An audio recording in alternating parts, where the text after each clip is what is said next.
Yakub ada di situ. Maka kita harus menjadi Yakub juga. Ya, Menjadi apa orang. Yakubnya? Kita harus menjadi orang yang mampu melihat akibat yang terjadi apa dari sebab. Ya, baik itu perilaku kita ataupun fenomena dalam alam semesta.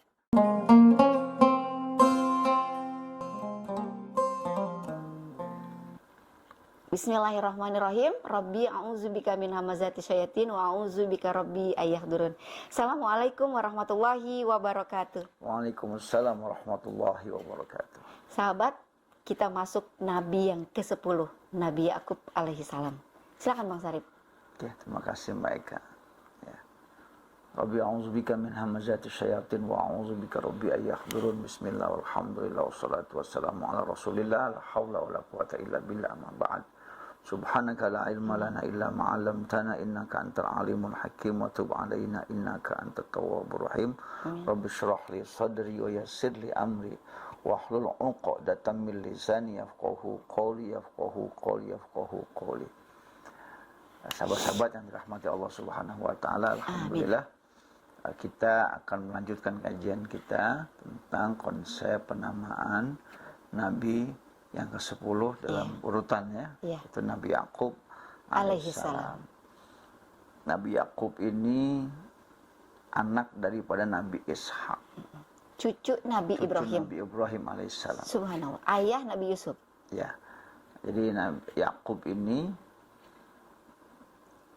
Allah dalam banyak ayat ya, dikaitkan dengan Ibrahim, dengan Ishak, itu selalu begitu. Karena satu keluarga ya Bang Sarip. Karena satu keluarga berurutan. Disebut Ibrahim, disebut Ishak, disebut Yakub. Ya. Yakub juga dapat gelar Israel. Nabi Yakub Israel. Dapat gelar Israel. Dapat gelar dari Allah, Ya, Israel. Artinya? Israel itu kalau bahasa Arab Abdullah. Abdullah. Ya, Isra dan El. Ya, hamba Tuhan, hamba Allah. Ya, maka nanti anak-anak keturunan dari Nabi Yakub disebut dengan Bani Israel. Berarti yang sekarang Nabi kita Yusuf sampai ke bawah nanti sampai ke Nabi Isa alaihissalam itu disebut dengan Bani Israel. Jadi kalau kita sekarang sering mendengar orang-orang menyebut itu dia orang-orang Israel, adalah orang-orang keturunan dari keturunan itu semuanya. Hamba-hamba Allah, keturunan Allah. Nabi Yakub. Nabi Yakub yang mendapat gelar Israel. Ya. Dan penyebutan nama Yakub dalam Al-Quran ada berapa banyak? Ada 16 kali. Oh, berarti lebih sedikit dari ya, Nabi beda satu angka dari Nabi Ishak. Karena memang selalu bergandengan sebenarnya. Ya, suratnya mungkin sama ya Bang Sarip? Suratnya hampir sama. Hampir sama. 2, 3, 4. Ada 10 surat yang tersebar.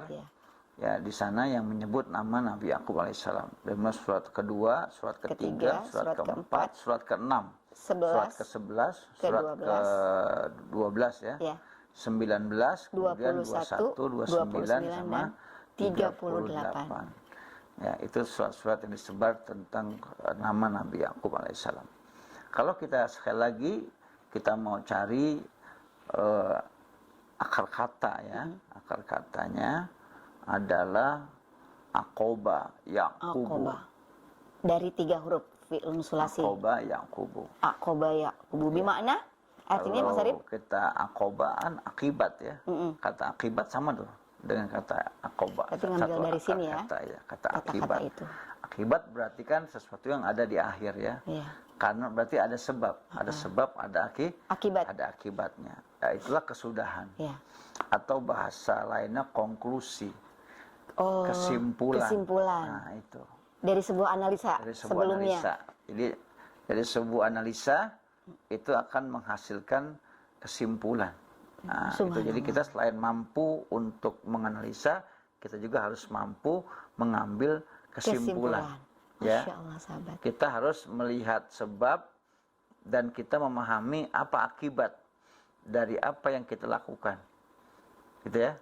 Ada sebabnya, ada akibatnya. Nah, disinilah karakter dan konsep penamaan Yakub. Ya, Yakub ada di situ. Maka kita harus menjadi Yakub juga. Ya, apa Yakubnya? Kita harus menjadi orang yang mampu melihat akibat yang terjadi apa dari sebab. Ya, baik itu perilaku kita ataupun fenomena dalam alam semesta. Kita tahu nih, oh kok terjadi bencana, oh berarti ada sebabnya apa? Karena ada akibat di sana. Terus sebaliknya, kita melakukan sesuatu, kita harus memikirkan sesuatu itu, apa akibat yang akan terjadi jika saya lakukan ini. Jadi jangan sembarangan melakukan sesuatu. Ya, jadi semuanya mesti kita pikirkan pahami. dulu akibatnya atau dampaknya dari sebuah ya, kesimpulan dari sesuatu itu apa juga mesti kita ambil. Ya, mampu mengambil kesimpulan atau konklusi ya dari segala sesuatunya. Itulah Yakub. Nabi Yakub alaihissalam. Itulah Yakub. Ya. Kita bisa buka dulu di surat ke-19 ya. 19. Ya. Maryam ayat yang ke-49. Baik sahabat, silakan dibuka Quran surat ke-19 Maryam ayat ke-49 dan 50. Ya. Saya izin membaca. A'udzubillahi minasyaitonirrajim. Bismillahirrahmanirrahim. Maka ketika dia Ibrahim sudah menjauhkan diri dari mereka dan dari apa yang mereka sembah selain Allah, kami anugerahkan kepadanya Ishak dan Yakub, dan masing-masing kami angkat menjadi nabi. Ya. Subhanallah. Dan kami anugerahkan kepada mereka sebagian dari rahmat kami, dan kami jadikan mereka buah tutur yang baik dan mulia. Ya. Subhanallah, Masya Allah. Jadi tadi kan disebut di atasnya itu. Jadi akibatnya diangkat jadi nabi. Akibatnya diberikan oleh Allah keberkahan. Akibatnya dijadikan sebagai tutur kata yang baik. Apa sebabnya? Masya Allah. Meninggalkan Tuhan selain Allah. Tuhan selain Allah. Meninggalkan tradisi kebiasaan dilakukan oleh Azar, ayah Ibrahim, dan kroni-kroninya, Namrud dan lain-lainnya yang mereka membuat patung, kemudian menyembah patung. Ya kan? Membersihkan dari itu semuanya. Nah, setelah itu baru kemudian apa akibatnya? Ya itulah, nanti Ibrahim memiliki anak-anak yang melanjutkan dakwahnya, yaitu meninggalkan Tuhan selain Allah Subhanahu wa taala. Sembahan selain Allah. Sembahan selain Allah Subhanahu wa taala. Karena itulah makanya akhirnya mereka diangkat jadi orang-orang yang soleh, orang-orang yang jadi baik, para nabi, jadi orang yang baik. Nah, ya. Itu salah satu dari Aqobah Yaqubu itu. Ya, Yakub. Dan kalau kita lihat pada ayat yang lain, ya, jelas jadi di akhir masa hidupnya, di saat-saat masa kritis sakratul mautnya Nabi Yakub alaihissalam juga Allah abadikan tuh. Apa yang dipesankan oleh Nabi Yakub kepada anak cucunya? Ya, kita bisa lihat di surat kedua. Surat Al-Baqarah ayat 132 133. Ya. Baik sahabat, silakan dibuka Quran surat kedua Al-Baqarah ayat 132 133. Saya izin membaca. A'udzubillahi minasyaitonirrajim. Bismillahirrahmanirrahim. Dan Ibrahim mewasiatkan ucapan itu kepada anak-anaknya. Demikian pula Yakub. Wahai anak-anakku, sesungguhnya Allah telah memilih agama ini untukmu, maka janganlah kamu mati kecuali dalam keadaan muslim. Ayat berikutnya, apakah kamu menjadi saksi saat maut akan menjemput Yakub ketika dia berkata kepada anak-anaknya, apa yang kamu sembah sepeninggalku? Mereka menjawab, kami akan menyembah Tuhanmu dan Tuhan nenek moyangmu, yaitu Ibrahim, Ismail, dan Ishak, yaitu Tuhan yang Maha Esa, dan kami hanya berserah diri kepadanya. Ya, jadi itulah kesimpulan yang harus kita ambil, bahwa kesimpulannya adalah kita disuruh beragama, dan agama yang lurus adalah agama yang pernah disampaikan, diwasiatkan oleh Nabiullah Ibrahim alaihissalam. Nabi Ibrahim juga mewasiat itu kepada anak cucunya, kepada Nabi Ismail, kepada Nabi Ishak. Nabi Ishak juga memberikan wasiat itu kepada anaknya, Nabi Yakub. Dan Nabi Yakub juga mewasiatkan kepada anak keturunannya, Subhanallah. ya, bahwa agama yang lurus itu adalah agama Islam. Menjadi muslim, orang yang tunduk patuh kepada aturan yang Allah buat. Subhanallah. Masya Allah. Innallaha astafa lakumuddin. Ya, Kesimpulannya adalah itu. agama Allah. Allah sudah memilih itu. Maka kita pun sama. Ya, kita pun sama. Ini sudah kesimpulan akhir. Udah nggak usah cari lagi agama yang lain, karena ini sudah kesimpulan akhir. Ya, bahwa yang kita ambil adalah agama yang sudah diwasiatkan oleh nenek moyang kita, yaitu Ibrahim alaihissalam, yang disampaikan kepada Ismail, Nabi Ishak, dan juga kepada Nabi Ishak, Nabi Yakub. kemudian Nabi Yakub dan keturunannya.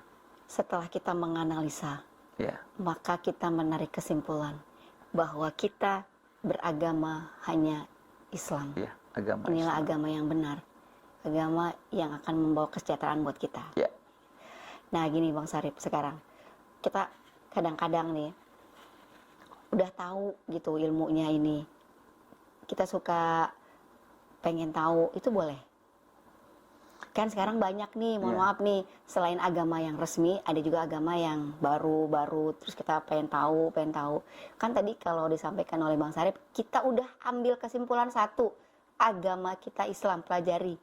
Karena kita ada sifat-sifatnya. jadi begini, kita belajar yang pokok-pokok dulu, Belajar yang pokok-pokok dulu, yang pasti-pasti dulu. yang pasti Yang dulu. lain nanti itu kalau kita mau pelajari setelah kita sudah mempelajari yang pokok. Maksudnya kita setelah kita mantep gitu. Ya, kita sudah mempelajari dengan baik, kita sudah kaji dengan baik, ya. Baru kalau kita mau lihat, ya, kita mempelajari agama lain, silakan. Tapi kita sudah punya pokoknya, dasarnya. Apalagi gini kondisinya, kita sudah Allah berikan karunia, ya, orang tua kita beragama Muslim, ya, agama Islam, ya, mereka menjadi seorang muslim. Ya, seorang muslim. Kemudian kenapa tidak kita gali dulu agama itu yang sudah kita terima, kita gali, kita kaji, ya, dengan baik. Sudah ada buku panduannya, yaitu Al-Quran. Kenapa Quran itu kok tidak kita pelajari, tadaburi, tidak kita tadaburi? Kalau kita sudah mulai tidak mengkaji Al-Quran, kita sudah mulai tidak mempelajari Al-Quran, kita mempelajari yang lain, ya, pasti kita akan mendapatkan informasi-informasi yang tidak tepat, yang salah.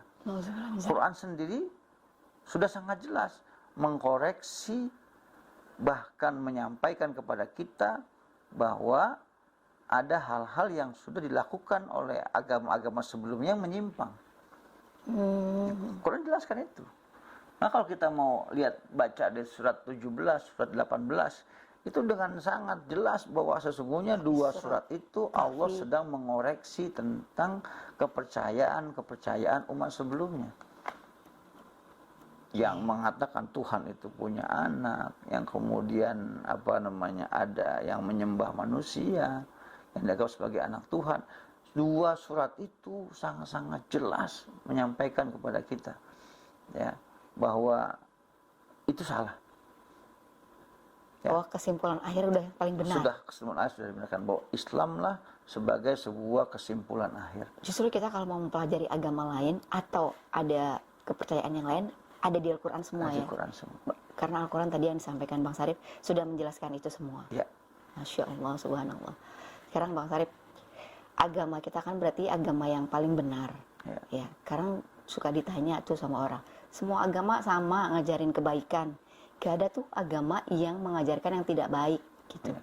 Bagaimana kita menyikapinya Bang Sarip? Jadi gini, yang pertama kita mesti paham dulu makna agama. Makna agama, ya.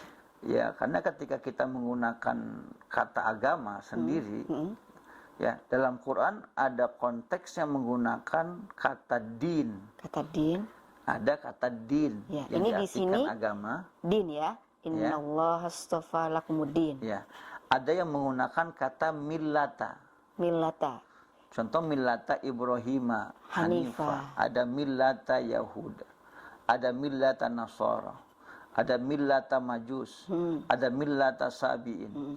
Semua itu milata. Beda dengan din. Tapi Diterjemahkan sama. agama. Katanya agama terjemahnya. Berarti itu ada bedanya ya Bang Sarip? Pasti beda lah. Kalau Quran menggunakan kosakata yang berbeda, Iya. pasti juga beda. Subhanallah. Beda. Kalau boleh saya katakan begini, saya buat sebuah ilustrasi. Din itu adalah laut. Lautan. Sebuah lautan. Samudra laut itulah din. Ya. Ada kali ini milata. Oh. Ada sungai ini milata. Ya, ya. Ya. Ada apa lagi? Yang ada got misalkan, itu semua milata. Yang semua mereka harusnya Bermuara kepada laut. Laut. Berujung di laut. Ya, laut itu adalah din. Agama. Ya, itulah din. Ketika semua ini sudah masuk ke laut, coba bayangkan. Ketika sudah air, ada yang ini airnya warnanya agak keruh, coklat, misalnya coklat. ya, ini yang warnanya hitam, ini yang warnanya putih, ini yang bening. Ketika dia masuk ke laut, semuanya berbaur. Warnanya apa? Sama, putih sama, semua. Kan? Semuanya sama warna. Kelihatannya biru. Kelihatannya biru. Ya, itulah sama di laut itu. Ketika sudah nyembur ke itu, milata apapun. Ketika dia masuk ke dalam lautan, maka dia masih mengikuti apa yang ada di laut. Berarti mesti mengikuti aturan Allah. Ya, begitu. Nah, jadi din itu adalah ibarat lautan itu. Ya, milata adalah tadi semuanya. Ya, yang mengarah kepada laut. Ya, maka dikatakan inna dina indallahil Islam. Surat ketiga ayat 19 ya. Iya. Ya. Itu hanya itu. Berarti kesimpulannya adalah agama yang sempurna, agama yang menyempurnakan milah-milah yang ada sebelumnya adalah Islam. Millata Ibrahim Hanifah ada di sini, ada di laut itu. Oh iya. Din itu adalah aturan. Din itu aturan. Dinul Islam adalah aturan yang membuat orang menjadi damai, menjadi tentram, menjadi sejahtera, menjadi selamat gitu. Jadi, nah, kalau ada milata ini harus dikoneksikan dengan din. Gitu loh. Subhanallah. Nah itu harus ke din itu. Masya Allah. Kebuka nih sekarang. Ya begitu. Ya, karena selama ini kita baca terjemahan milah sama din sama-sama agama. Sama-sama agama. Ternyata Allah ada perbedaannya di situ ya. Ya. Memberikan kenapa dia milah, kenapa din. Ya. Kalau sudah ketemu pahaman ini, maka insya Allah ketika kita baca tadi surat ketiga ayat 19, tuntas sebenarnya, tidak ada lagi. Maka kita nggak pertanyakan lagi. Karena sudah tuntas semuanya. Ada di sana. Jadi Bang Sarip, karakter Nabi yang sekarang kita pelajari, mengambil kesimpulan, berarti dianalisis dulu yang benar, maka kesimpulannya akan benar. Kalau kita menganalisanya salah, kesimpulannya dipastikan akan salah. Nah, untuk mendapatkan kesimpulan yang benar, kita harus tadi taat, patuh, mendengar apa yang Tuhan katakan sebagai burhan. Yang ada di dalam Quran. Sebagai burhan. Maka disebut ada Ibrahim, disebut Ismail, disebut Ishak, dan disebut Yakub. Subhanallah. Dan penunjangnya adalah kita berbuat baik itu, agar kita diberi kemampuan oleh Allah dapat mengambil kesimpulan yang benar. Subhanallah. Terima kasih Bang Sarip atas ilmunya hari ini. Semoga tambah berkah ilmunya Bang Sarip. Senantiasa Allah bimbing dalam kebenaran. Sahabat, alhamdulillah untuk kajian kita malam ini tentang Nabi Yakub alaihissalam, Nabi yang ke-10. Subhanallah, semoga kita Allah beri kelekatan, sifat dapat mengambil kesimpulan yang benar berdasarkan analisa yang benar dan tidak melihat sesuatu itu secara spontan, secara cepat-cepat ingin mengambil nilainya. Semoga Allah Subhanahu wa taala senantiasa merahmati kita dan jangan lupa terus dukung kami karena masih ada program kami berikutnya, nabi-nabi berikutnya. Jangan lupa like, subscribe, share, and comment. Dan jangan lupa pula untuk membunyikan loncengnya. Kami berdua pamit undur diri, mohon dimaafkan apabila ada kesalahan dan kehilafan. Akhirnya kami berdua mengucapkan wabillahi taufik wal hidayah. Wassalamualaikum warahmatullahi wabarakatuh.